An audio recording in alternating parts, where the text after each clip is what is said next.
자, 입사람과 인사하겠습니다. 오늘도 당신 때문에 살맛이 납니다.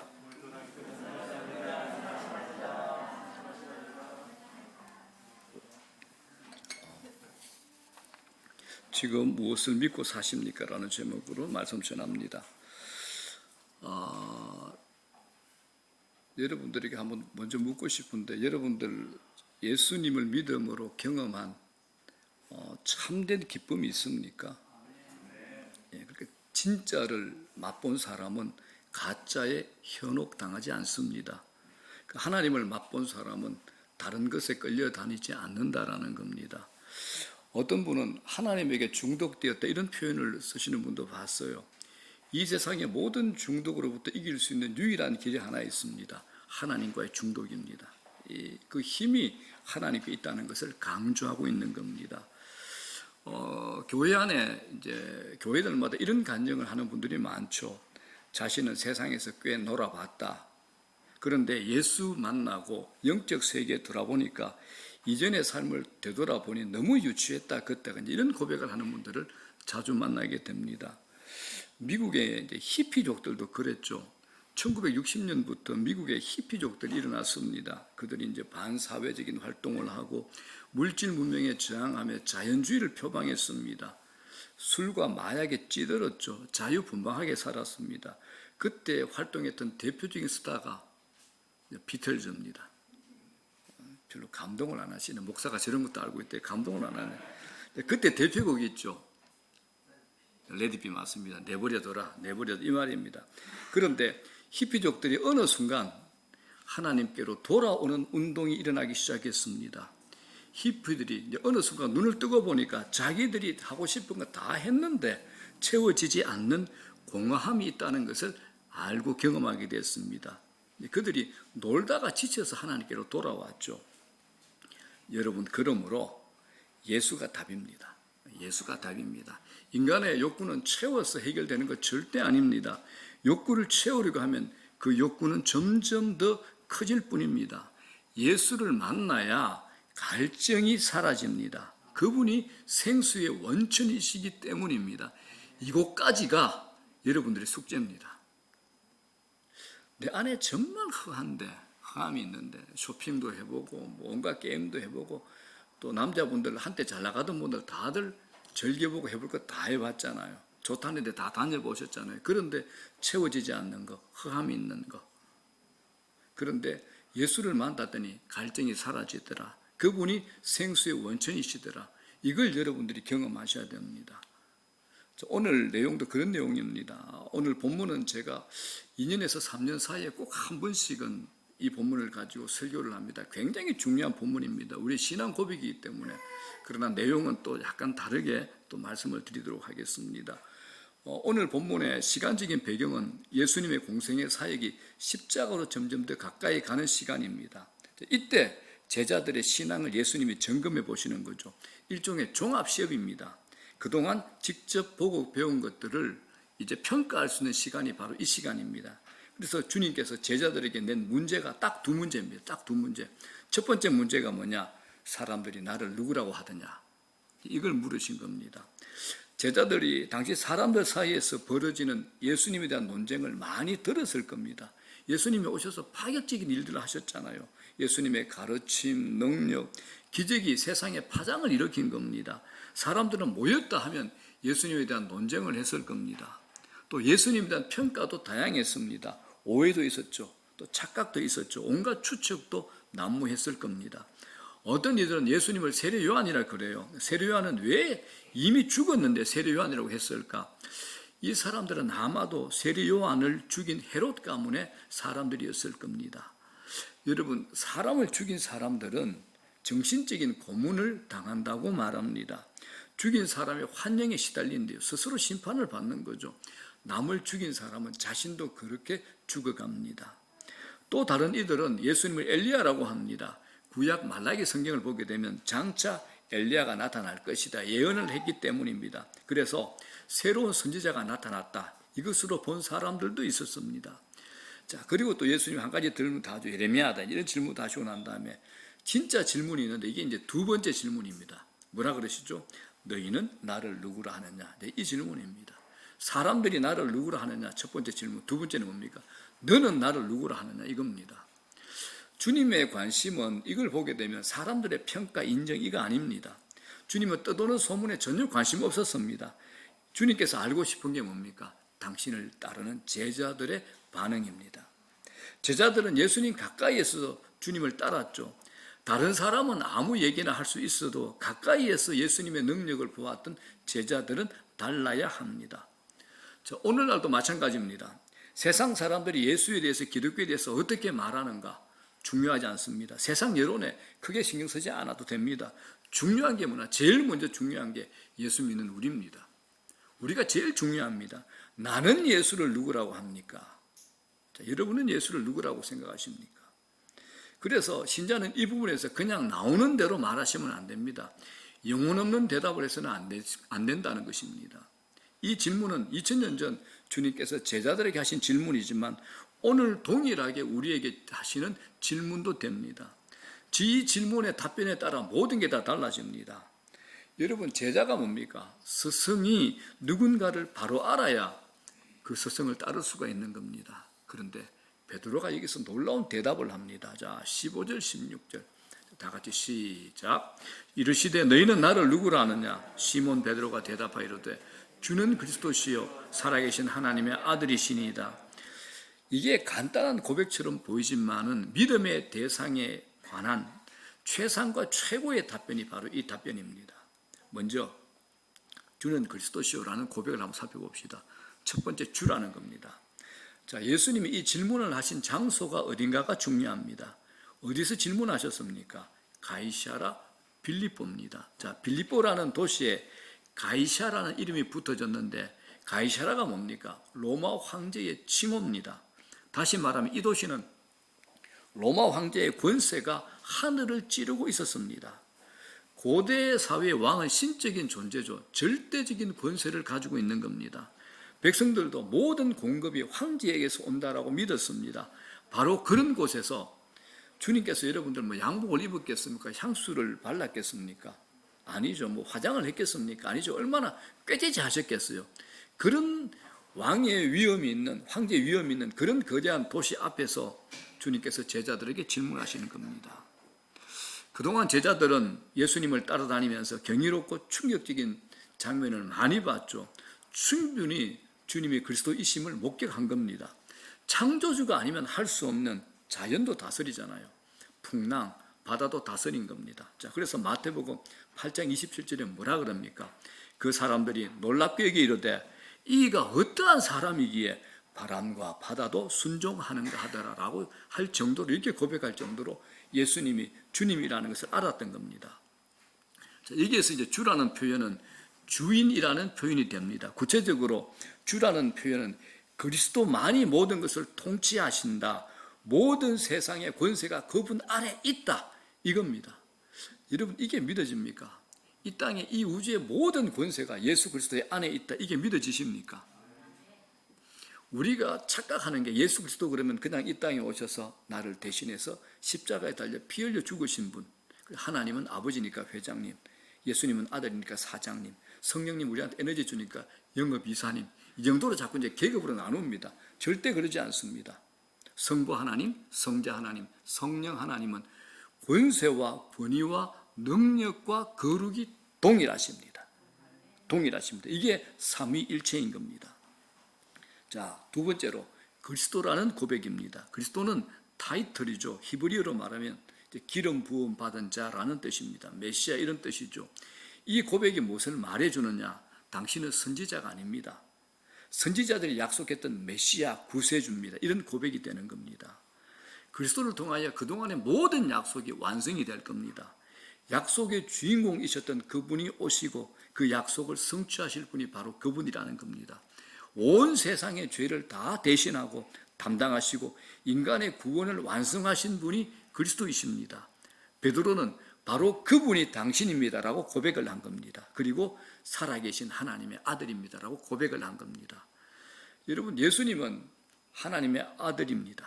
단순한 사람이 아닙니다. 인간의 몸을 입고 역사 안으로 들어오셨죠. 인간의 몸을 입고 창조주인데 시간을 만드시고 시간을 창조하신 분이 시간 안에 들어오셔서 시간에 매이고 묶인 겁니다. 그런데 당신이 지으신 이 모든 것, 당신의 허락받기 있는 최고의 권세가 뭡니까? 죽이는 거예요. 죽음입니다. 그런데 그분이 이 세상 안에 오셔서 죽음조차도 깨뜨려버린 겁니다. 죽음은 완성이잖아요. 더 이상이 없잖아요. 그런데 예수 그리스도께서 죽음까지 깨뜨려버리신 거죠. 이걸 하신 분입니다. 그분은 능치 못하실 리 없으신 엘샤다의 전능하신 창조주 하나님이십니다. 그분은 완전한 인간이시고 완전한 하나님이십니다. 구원자로서 완벽한 조건을 갖춘 분이 바로 예수 그리스도이십니다. 그래서 베드로가 구원자는 오직 예수 그리스도 한 분밖에 없다라고 고백한 겁니다. 그래서 주님이 이 베드로를 칭찬합니다. 어떻게 칭찬합니까? 17절 시작. 예수께서 대답하여 이르시되 바요나 시몬아 네가 복이 있도다. 이를 내게 알게 하니는 혈육이 아니요 하늘에 계신 내 아버지시니라. 바요나 시몬아 네가 복이 있도다. 이 베드로의 고백에 예수님이 칭찬하신 겁니다. 우리도 똑같이 고백해야 됩니다. 예수는 그리스도이십니다. 유일하신 하나님의 아들이십니다 라는 고백을 하셔야 되고 이 믿음을 가지셔야 됩니다. 예수에 대한 올바른 고백이 진짜 복입니다. 이런 고백을 할 수 있는 것 은혜죠. 그런데 이건 인간의 머리로 할 수 있는 것 아닙니다.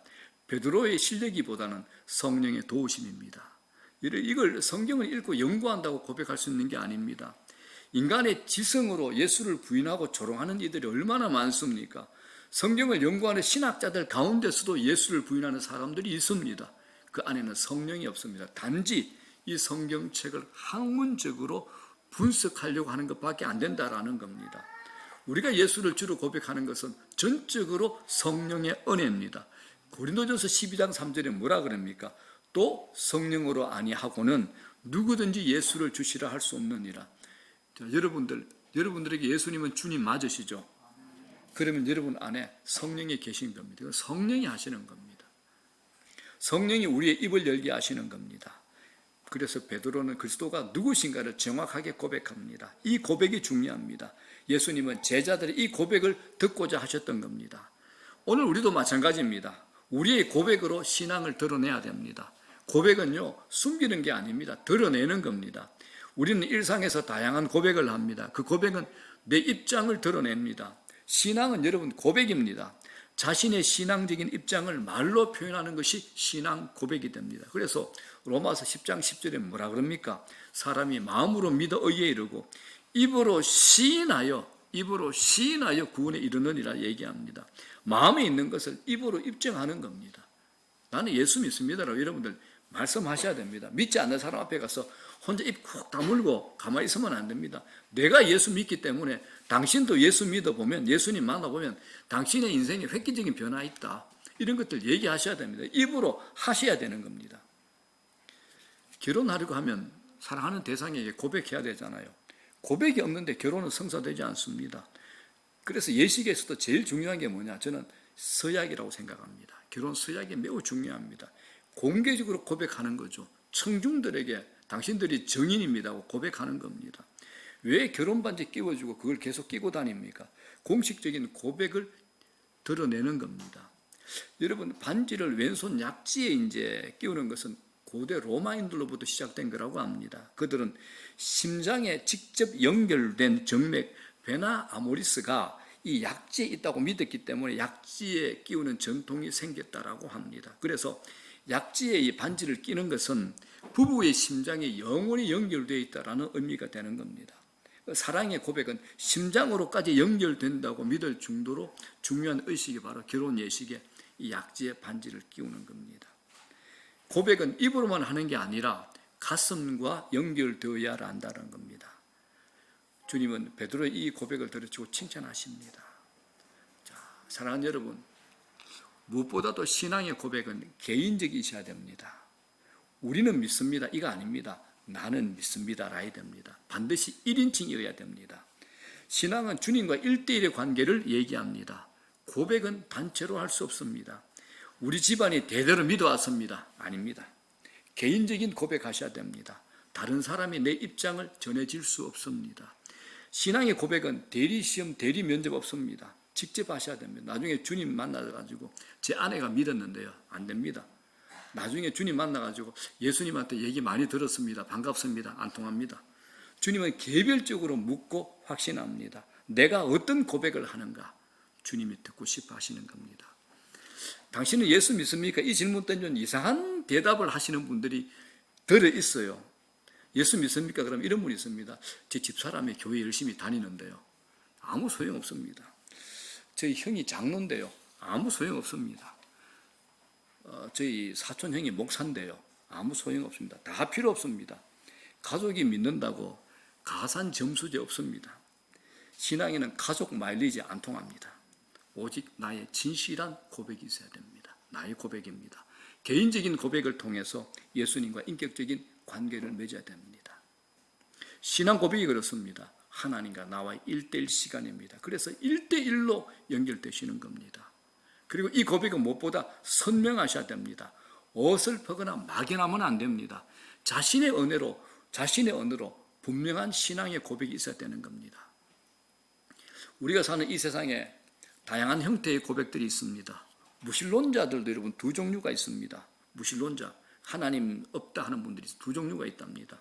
무조건 부정하는 사람들이 있고 또 안 믿는 것에 대해서 이론적인 무장을 한 무신론자들도 있습니다. 이 무신론도 일종의 신앙이죠.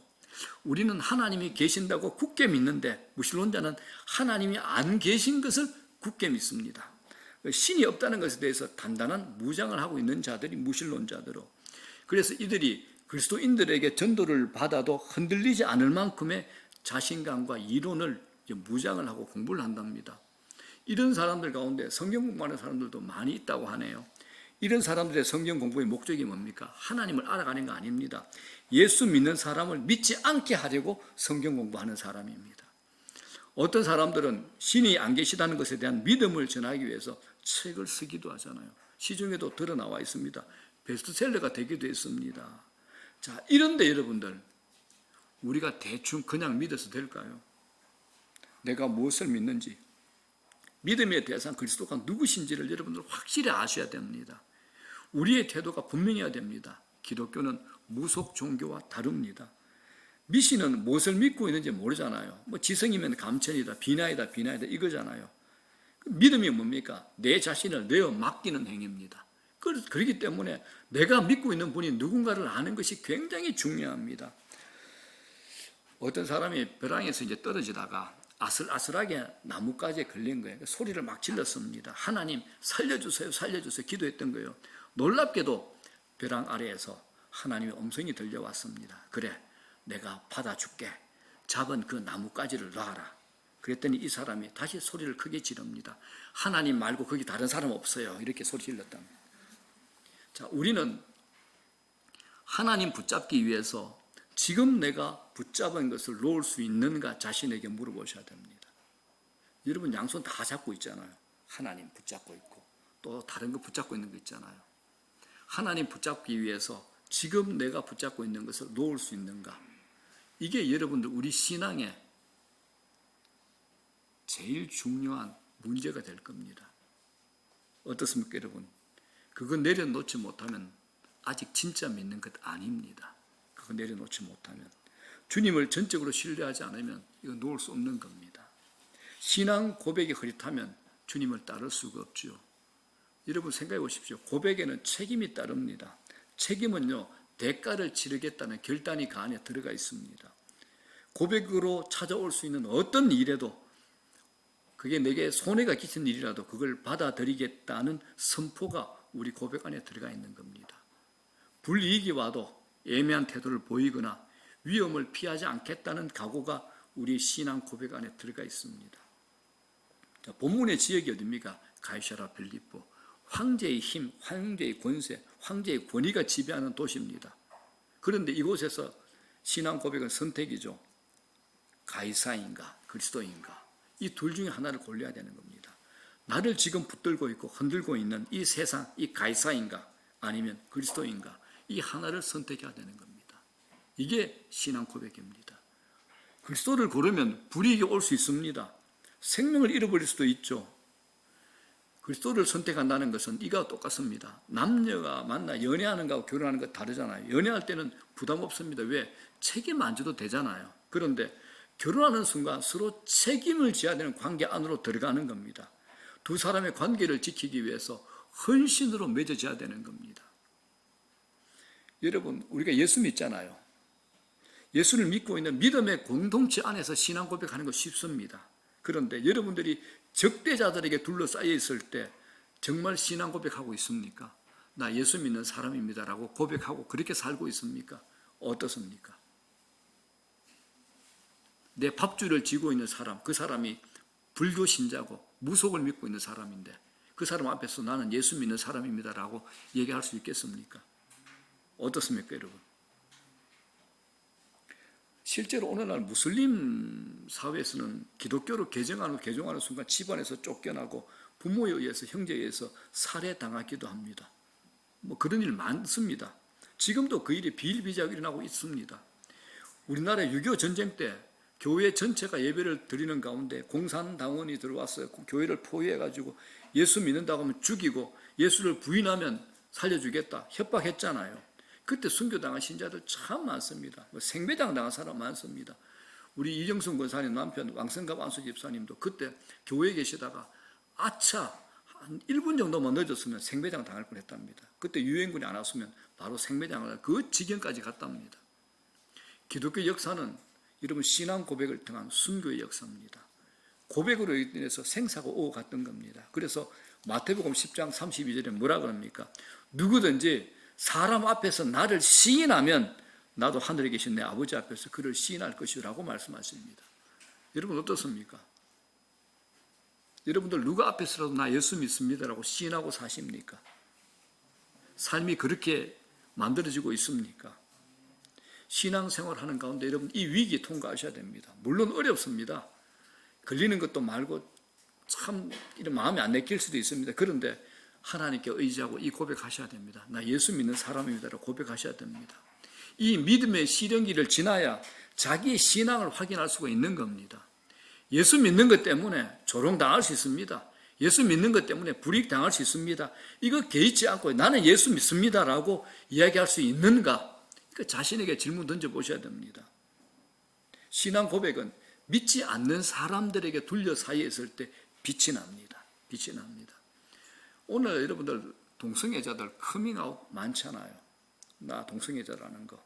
한낮 대로변에서 퀴어 축제를 벌입니다.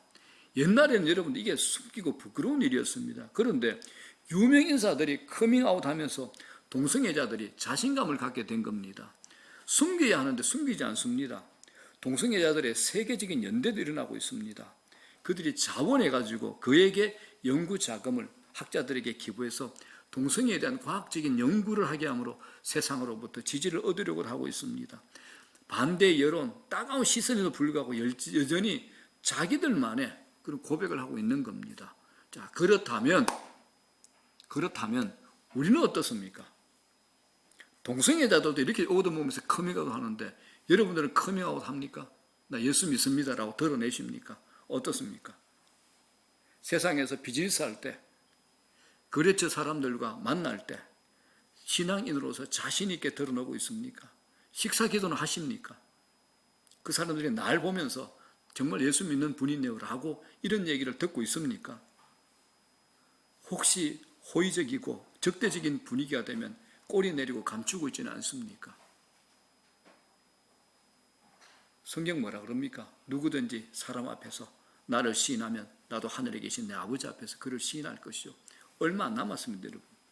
시간이 그렇게 길지 않습니다. 신앙 고백은 우리의 삶을 움직이는 힘입니다. 신앙 고백이 분명한가 아닌가 삶에 중대한 영향을 줍니다. 이 신앙 고백은 한 번이 아니라 일상에서 계속돼야 됩니다. 가정 안에서 신앙 고백도 필요합니다. 자녀 앞에서 분명한 신앙의 고백이 필요합니다. 부모의 신앙은 자녀에게 그대로 노출되어 있습니다. 자녀들은 우리 엄마 아빠가 입으로만 예수 믿는지 아니면 말로만 믿는지 우리 자녀들 다 보고 있습니다. 압니다.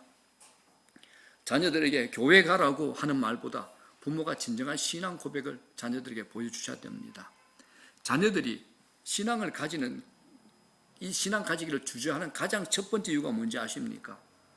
부모의 신앙 고백의 진정성이 의심되기 때문에 자녀들이 신앙 갖기를 두려워한답니다. 주저한답니다.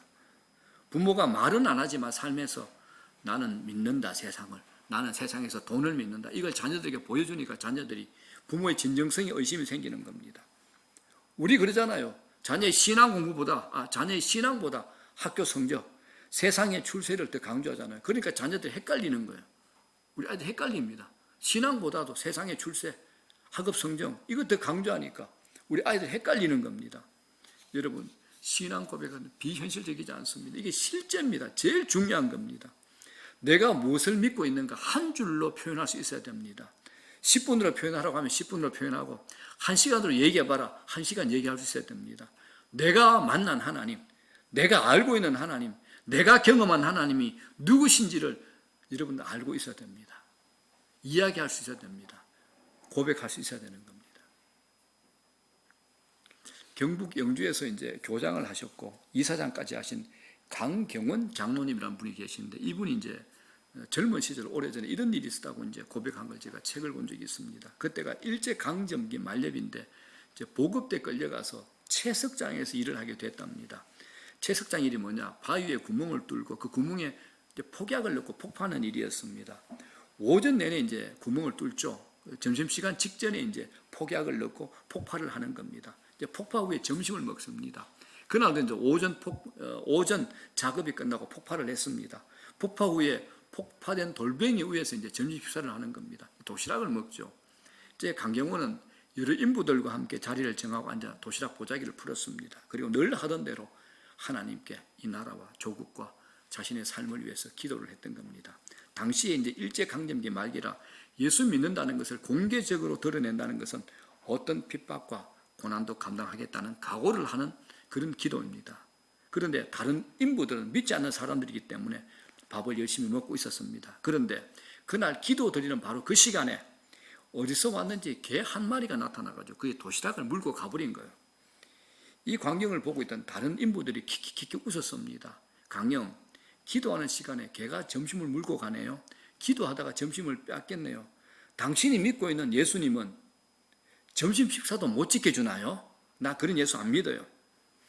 강경원이 이제 눈을 떴죠. 도시락을 물고 가는 개를 보면 일어났습니다. 개를 따라가죠. 그런데 이 개가 뛰어가지 않고 천천히 도시락을 물고 가는 겁니다. 이상한 것은 이 강경원 씨가 걸음을 빨리 하면 개도 걸음을 빨리 하는 겁니다. 잡힐다 잡히지 않고 잡힐다 잡히지 않고 그렇게 멀리까지 가는 거죠. 인부들이 점심 먹는 자리에서 멀리 떨어져까지 갔습니다. 인부들이 큰 구경거리가 된 듯이 자기들 밥을 먹으면서 야유를 하는 거죠. 오늘 저 사람 점심 굶게 됐네. 기도는 무슨 기도? 밥부터 먹고 와야지. 개가 사람 욕보이네. 그런데 개를 따라서 이 강경원 씨가 채석장에서 약 200m 정도 빠져나오자 갑자기 꽝 하는 천둥 소리와 함께 폭음이 들려왔습니다. 채석장에서 나는 폭음이었습니다. 폭발 시에 다 터진 줄 알았던 폭약 한 개가 불발로 남아있었던 겁니다. 그게 늦게 터져버린 겁니다. 개를 따라가는 모습을 지켜보고 야유하던 인부들이 많이 죽고 중상을 입었습니다.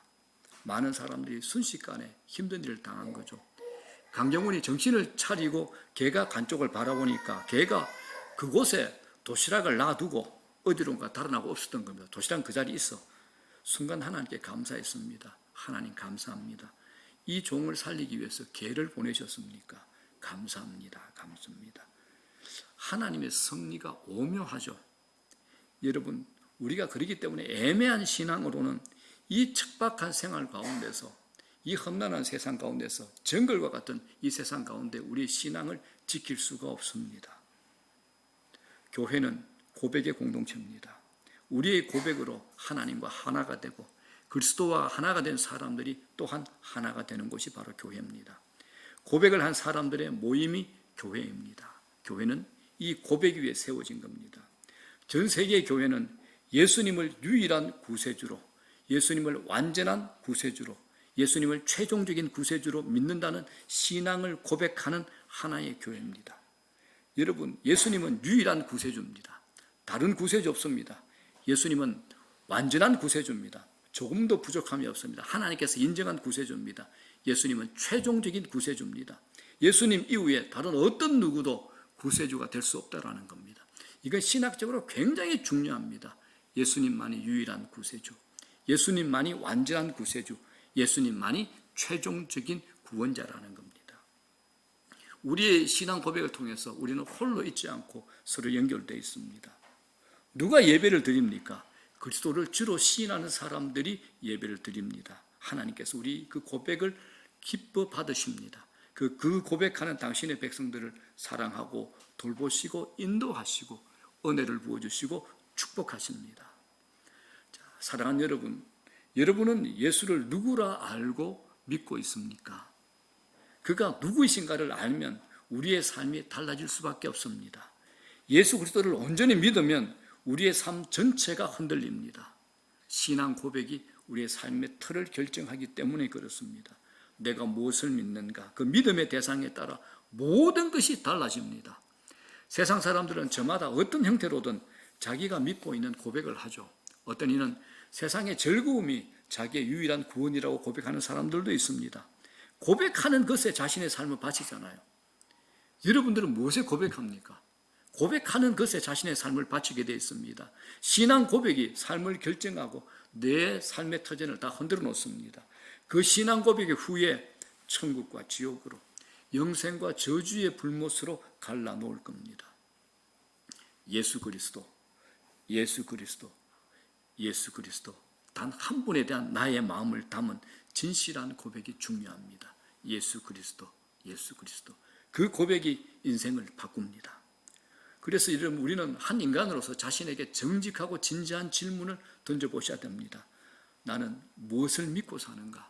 나는 지금 누구를 믿고 살고 있는가라고 진지하고 정직한 질문을 자신에게 던져보셔야 됩니다.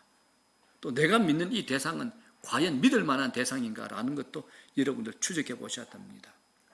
우리가 살다 보니까 간혹 믿을 만한 것이 눈에 띄기도 합니다. 은행에 넣어둔 돈, 부동산, 주식, 잘 나가는 남편, 공부 잘하는 내 자녀들. 그런데 자세히 보십시오. 우리가 그것을 믿고 산다고 하는 그 순간에, 한순간에 무너질 때인 게 믿었던 것에 대한 배신을 경험할 때가 얼마나 많습니까?